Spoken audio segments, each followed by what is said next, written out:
નાગપંચમી પહેલાના સમયની વાત છે। એક શેઠાણીને 7 પુત્રો હતા। સૌથી નાના પુત્રની પત્ની શ્રેષ્ઠ ચરિત્રની, વિદુષી અને સુશીલ હતી, પરંતુ તેને ભાઈ નહોતો।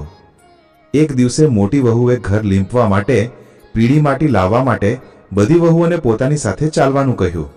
બધી વહુઓ પાવડો અને કોદાળી લઈને માટી ખોદવા લાગી। ત્યાં જ એકદમ એક સાપ નીકળ્યો, જેને મોટી વહુ મારવા માંડી। નાની વહુ ઝડપથી તેની પાસે આવીને બોલી, તેને ન મારતા, તે તો નિર્દોષ છે। આથી મોટી વહુએ તેને ન માર્યો। નાગ પણ બાજુ પર ખસી ગયો। નાની વહુએ સાપને કહ્યું કે અમે હમણાં જ પાછા ફરી રહ્યા છે, તમે અહીંથી જશો નહીં। આટલું કહીને તે બધા સાથે ચાલી નીકળી, અને પછી તો તે ઘરના કામકાજમાં સાપને આપેલું વચન પણ ભૂલી ગઈ। તેને જ્યારે બીજા દિવસે વાત યાદ આવી તો તે બધાને લઈને ત્યાં પહોંચી અને સાપને ત્યાં જ બેસેલો જોઈને બોલી, સાપ ભાઈ પ્રણામ। સાપ બોલ્યો, તે મને ભાઈ કહ્યું છે તેથી જવા દઉં છું, નહીં તો ખોટી વાત કરવા માટે હું તને હમણાં જ ડંખ મારી દેતો। તે બોલી, ભાઈ મારી ભૂલ થઈ ગઈ, મને માફ કરી દો।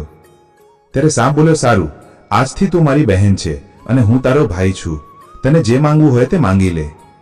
તે બોલી, ભાઈ મારું કોઈ નથી, સારું થયું કે તમે મારા ભાઈ બની ગયા। થોડાક દિવસો વીત્યા પછી સાપ માણસનું રૂપ લઈને આવી ગયો અને બોલ્યો કે મારી બહેનને મોકલી આપો। બધાએ કહ્યું કે આનો તો કોઈ ભાઈ નથી।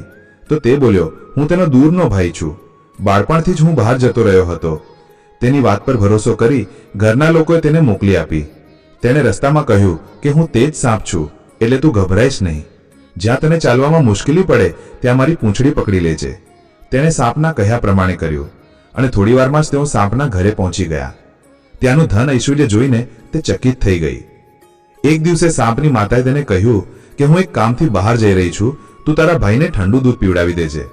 તેને આ વાતનો ખ્યાલ ન રહ્યો અને તેણે ગરમ દૂધ પીવડાવી દીધું, જેનાથી સાપનું મોં બળી ગયું। સાપની માતાને ગુસ્સો આવ્યો, પણ સાપે તેમણે ચૂપ રહેવાનું કહ્યું। પછી તેને બહુ બધું સોનું, ચાંદી, હીરા જવેરાત આપીને સાસરીએ વળાવવામાં આવી। આટલું ધન જોઈને મોટી વહુને ઈર્ષા આવી।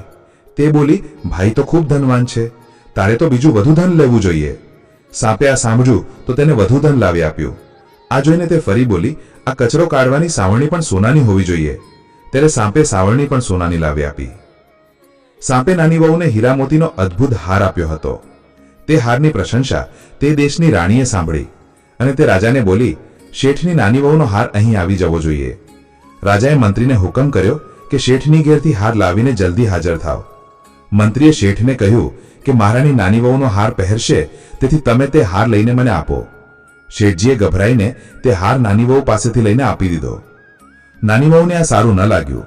તેણે પોતાના ભાઈને યાદ કર્યો અને તે સાપ તરત જ આવી ગયો। નાની વહુએ પ્રાર્થના કરી કે ભાઈ, રાણીએ મારો હાર છીનવી લીધો છે, તમે કંઈક એવું કરો કે જ્યારે રાણી ગળામાં તે હાર પહેરે ત્યારે તે સાપ બની જાય, અને જ્યારે હું પહેરું ત્યારે તે પાછો હીરાનો હાર બની જાય। સાપે તેવું જ કર્યો। જેવો રાણીએ હાર પહેર્યો કે તરત જ તે સાપમાંથી પાછો હીરા મોતીનો હાર બની ગયો। આ જોઈને રાણી ચીસ પાડી અને રડવા માંડી। રાજાએ શેઠાણી પાસે સમાચાર મોકલ્યા કે નાની વહુને તરત જ મોકલો। શેઠજી ગભરાઈ ગયા કે રાજા ન જાણે શું કરશે। તે પોતે નાની વહુને લઈને રાજા સામે હાજર થયા। રાજાએ નાની વહુને પૂછ્યું કે તે શું જાદુ કર્યો છે, હું તને દંડ આપીશ। નાની વહુ બોલી, રાજાજી ધૃષ્ટતા માફ કરજો, આ હાર એવો છે કે મારા ગળામાં રહે ત્યાં સુધી હીરા મોતીનો રહે છે અને બીજાના ગળામાં જાય ત્યારે સાપ બની જાય છે। આ સાંભળી રાજાએ તેને તે સાપ બનેલો હાર આપ્યો અને કહ્યું કે હમણાં જ પહેરી બતાવ। જેવો નાની વહુએ હારને ગળામાં નાખ્યો કે તરત જ તે સાપમાંથી પાછો હીરા મોતીનો હાર બની ગયો।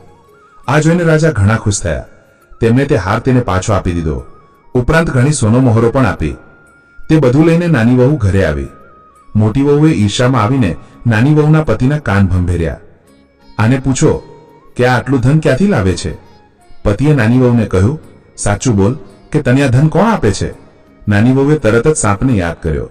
સાપ તરત જ પ્રગટ થયો અને ગુસ્સામાં બોલ્યો, જે મારી ધર્મબહેનના ચરિત્ર પર શંકા કરશે તેને હું ખાઈ જઈશ। નાની વહુનો પતિ ખુશ થઈ ગયો। તેણે સાપ ભાઈનો સત્કાર કર્યો।